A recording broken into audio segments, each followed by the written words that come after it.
আজকের বিষয়টা ছিল বাজনা গোটা নিয়ে।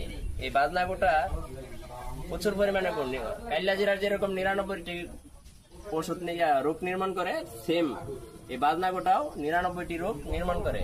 তো বাজনা গোটাটি আপনাদের যার যেখানে আছে আপনারা চাইলেও এটাতে কেমনে ওই না গাড়ি 99 রোগের ঔষধীয় গাছ এটি।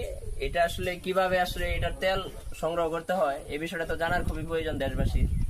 তাই এটার তেল সংগ্রহের জন্য ওই কেমনে কি করে আমি আমার ভাইকে জিগাবো। আমার ভাই এটার মানে ভাবি উনি এটার বিষয়টি আসলে খোলামেলা বলে দেবো। ভাবি আপনি একটু বলেন, আপনি এই গোটাটা কেমনে আপনি তেল তৈরি করবেন এটা যদি আপনি একটু বলতেন।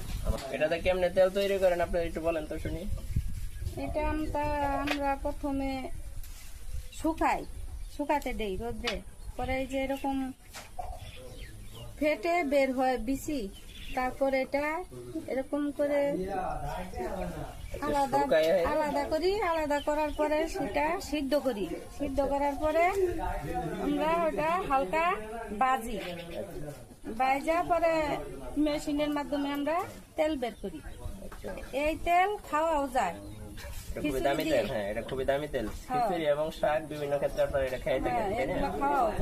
এটা তো আপনার সচরাচর বাজারে পাওয়া যায় না।